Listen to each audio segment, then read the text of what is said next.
ನಮ್ಮ Sahyadri news channel ಅನ್ನು YouTube, Facebook ಹಾಗೂ ಇನ್ಸ್ಟಾಗ್ರಾಂನಲ್ಲಿ ನೋಡಿ. ಸಬ್ಸ್ಕ್ರೈಬ್, ಲೈಕ್ ಮತ್ತು ಶೇರ್ ಮಾಡಿ ಪ್ರೋತ್ಸಾಹಿಸಿ. ವೈದಿಕ ಹಿಂದೂ ಧರ್ಮಕ್ಕೆ ಆರ್ಯ ಸನಾತನ ವೈದಿಕ ಹಿಂದೂ ಧರ್ಮಕ್ಕೆ बोलो भारत माता के बोलो भारत माता के जय श्री राम जय श्री राम जय श्री राम जय श्री राम. ಈ ಸಂಕಷ್ಟ ಬಂದ್ರೆ ಭಾರತ ದೇಶ ಅವರ ನೆರವಿಗೆ ಹೋಗ್ತದೆ. ಈ ಸಂದರ್ಭದಲ್ಲಿ ಬಾಂಗ್ಲಾದೇಶದಲ್ಲಿರ್ತಕ್ಕಂಥ ಸರ್ಕಾರ ಪ್ರೇರಿತ ದೌರ್ಜನ್ಯವನ್ನು ಹಿಂದೂ ನಾಗರಿಕರ ಮೇಲೆ, ಅಲ್ಲಿನ ಅಲ್ಪಸಂಖ್ಯಾತರಾದ ಹಿಂದೂ ನಾಗರಿಕರ ಮೇಲೆ ಬಾಂಗ್ಲಾದೇಶ ನಡೆಸಿಕೊಂಡು ಹಿಂಸೆ ರೂಪಕ್ಕೆ ತಾಳಿದೆ.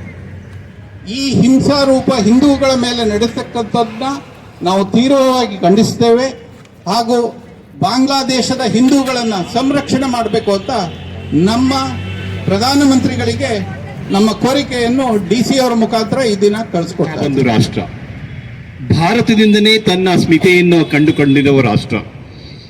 ಅದಿಲ್ಲ ಭಾರತ ಮಧ್ಯ ಪ್ರವೇಶಿಸಿ ಬಾಂಗ್ಲಾದೇಶಕ್ಕೆ ತನ್ನ ಅಸ್ತಿತ್ವವನ್ನು ಕಾಣಕ್ಕೆ ಪ್ರಯತ್ನ ಪಡದೆ ಹೋಗಿದ್ರೆ ಅವರು ಕಾಲು ಕಸಕ್ಕಿಂತ ಕಡವಾಗಿರ್ತಾ ಇದ್ರು. ಆದರೆ ನಮ್ಮ ಭಾರತದ ಮಹಾನ್ ನಾಯಕರು ಅವಾಗ ಮಧ್ಯಸ್ಥಿಕೆ ವಹಿಸಿ ಬಾಂಗ್ಲಾದೇಶವನ್ನು ಬಾಂಗ್ಲಾದೇಶವಾಗಿ ಅದಕ್ಕೊಂದು ಹೆಸರು ಬರಬೇಕು, ಅದಕ್ಕೊಂದು ಅದರದೇ ಆದ ವ್ಯಕ್ತಿತ್ವ ಬರಬೇಕು ಅನ್ನೋ ದೃಷ್ಟಿಯಿಂದ ಮಾಡಿಕೊಟ್ರು. ಅನ್ನ ತಿಂದ ಮನೆಗೆ ಗಳ ಎಳಿಸುವಂತಹ ಕೆಲಸವನ್ನು ಮಾಡ್ತಾ ಇದ್ದಾರೆ. ನಮ್ಮಿಂದಾನೇ ಉದ್ಧಾರ ಆಗಿದ್ದು. ಅವರ ಜನಗಳೆಲ್ಲ ನಮ್ಮ ದೇಶದಲ್ಲಿ ಬಂದು ಜೀವನ ಮಾಡ್ತಾ ಇದ್ದಾರೆ. ಆದರೂ ಸಹ ಕೃತಜ್ಞತೆ ಅನ್ನೋದಿಲ್ಲ. ಅಮೆರಿಕ ದೇಶ ಒಬ್ಬ ವ್ಯಕ್ತಿಯನ್ನ ಬಾಂಗ್ಲಾದೇಶದ ಪ್ರಧಾನಿಯಾಗಿ ಅಥವಾ ಬಾಂಗ್ಲಾದೇಶದ ಅಧ್ಯಕ್ಷನಾಗಿ ನಿಯೋಜಿಸಿತು. ಅದರ ಎಜೆಂಡಾ ಬೇರೆ ತರ ಇತ್ತು. ಒಬ್ಬ ವ್ಯಕ್ತಿಯನ್ನ ದೇಶದಿಂದ ಹೊರಗಡೆ ಹೋಗೋಂಗ್ ಮಾಡಿ ಹೊರಗೋಡಿಸಿ ಇನ್ನೊಬ್ಬ ವ್ಯಕ್ತಿ ನೋಬೆಲ್ ಪ್ರಶಸ್ತಿ ವಿಜೇತ. ಅವರ ಎಜೆಂಡಾ ಏನು? ಒಂದು ಕೋಮಿನವರನ್ನ ಉದ್ಧಾರ ಮಾಡಲಿಕ್ಕೆ, ಬೇರೆ ಕೋಮಿನವರನ್ನೆಲ್ಲ ಕೆಳಗಡೆ ಮಾಡಲಿಕ್ಕೆ ಅಂತ ಬಿಟ್ಟು ಉದ್ದೇಶ ಇತ್ತು. ಆ ವ್ಯಕ್ತಿ ಮಾಡ್ತಿರೋದೇನು? ಅಲ್ಪಸಂಖ್ಯಾತರ ಹಿಂದೂಗಳನ್ನ ಟಾರ್ಗೆಟ್ ಮಾಡಿ ಬೇರೆ ಬೇರೆ ವ್ಯಕ್ತಿಗಳಿಂದ ಈ ತರ ಹೀನ ಕೃತ್ಯ ಎಸಗ್ತಾ ಇದೆ. ಯಾಕೆ ಅವರಿಗೆ ರಿಗಾರ್ಡ್ಸ್ ಅನ್ನೋದಿಲ್ವಾ ಭಾರತ ದೇಶದ ಬಗ್ಗೆ? ಭಾರತದಿಂದ ಭಾಗವಾಗಿ ಹೋಗಿರೋ ದೇಶ, ಭಾರತದ ಸಂಸ್ಕೃತಿಯನ್ನು ಅಳವಡಿಸ್ಕೊಂಡಿರೋ ದೇಶ. ಏನೋ ಸ್ವಲ್ಪ ಸಂಖ್ಯೆ ಜಾಸ್ತಿ ಆಯ್ತು ಅಂದಾಕ್ಷಣ ತಮ್ಮದೇ ಮೇಲು ಅನ್ನೋ ಥರದಲ್ಲಿ ಬಿಹೇವ್ ಮಾಡ್ತಾ ಇದ್ದಾರಲ್ಲ, ಇದು ಅಕ್ಷಮ್ಯ ಅಪರಾಧ ಮಾಡ್ತಾ ಇದ್ದಾರೆ. ಆದರೆ ಈಗ ಪ್ರಾರಂಭಿಕ ಹಂತದಲ್ಲಿ ಅವರು ಈ ತರ ಕೆಲಸ ಮಾಡ್ತಾ ಇದ್ದಾರೆ. ಆದರೆ ಅದನ್ನು ಹತ್ತಿಕ್ಕೋಗಕ್ಕೆ ಬಹಳಷ್ಟು ಬೇರೆ ತರ ಪ್ರಯತ್ನವೂ ಆಗ್ತಾ ಇದೆ. ಭಾರತ ದೇಶ ಇದರಲ್ಲಿ ಮಧ್ಯ ಪ್ರವೇಶಿಸಿ ಆ ನೋಬೆಲ್ ಪ್ರಶಸ್ತಿ ವಿಜೇತ ಮುಖ್ಯಸ್ಥ, ಬಾಂಗ್ಲಾದೇಶದ ಮುಖ್ಯಸ್ಥ, ಅವನಿಗೆ ಹೇಗೆ ಬುದ್ಧಿ ಕಲಿಸ್ಬೇಕು ಅಂತ ಬಿಡಿ ಈಗಾಗಲೇ ನಮ್ಮ ಕಾರ್ಯಕ್ರಮಗಳು ತಯಾರಿ ನಡೀತಾ ಇವೆ. ಆದರೂ ಸಹ ದೇಶಾದ್ಯಂತ ಬಾಂಗ್ಲಾದೇಶದ ವಿರುದ್ಧ, ಅದು ಬಾಂಗ್ಲಾದೇಶದಲ್ಲಿ ಹೀನಕೃತ್ಯ ನಡೆಸುವಂತ ವ್ಯಕ್ತಿಗಳ ವಿರುದ್ಧ ನಮ್ಮ ಪ್ರತಿಭಟನೆ ಇದೆ. ಹೀನವಾಗಿ ಖಂಡಿಸ್ತೀವಿ ಅವರನ್ನ. ಈಗಲೇ ಅವರು ಈ ತರ ಕೆಲಸಗಳನ್ನ ನಿಲ್ಲಿಸದೆ ಹೋದರೆ ನಮ್ಮ ದೇಶಾದ್ಯಂತ ಬಾಂಗ್ಲಾದೇಶಕ್ಕೆ ನುಗ್ಗಿ ಹೊಡೆಯುವಂತ ಕಾರ್ಯಕ್ರಮನೂ ಆದ್ರೂ ಆಗ್ಬೋದು, ಹೇಳಕ್ಕಾಗಲ್ಲ. ಯಾಕಂದ್ರೆ ಎಷ್ಟು ದಿನ ಅಂತ ಹಿಂದೂಗಳ ಮೇಲೆ ದೌರ್ಜನ್ಯ ಸಹಿಸ್ಕೊಳ್ತಾ ಇರಕ್ಕಾಗತ್ತೆ? ಎಷ್ಟು ದಿನ ಅಂತ ಬಿಟ್ಟು ಒಂದು ಸ್ಪ್ರಿಂಗ್ ಅಲ್ಲೇ ಒಂದು ಗೊಂಬೆ ಇರಕ್ಕಾಗತ್ತೆ? ಯಾವಾಗಲೂ ಅದು ಪುಟಿದ ಇರಲೇಬೇಕು ತಾನೆ. ಅದಕ್ಕೆ ಅವಕಾಶ ಮಾಡ್ಕೊಡ್ಬೇಡಿ. ಬಾಂಗ್ಲಾದೇಶಕ್ಕೆ, ಬಾಂಗ್ಲಾದೇಶ ಸರ್ಕಾರಕ್ಕೆ, ಬಾಂಗ್ಲಾದೇಶದ ಮುಖ್ಯಸ್ಥ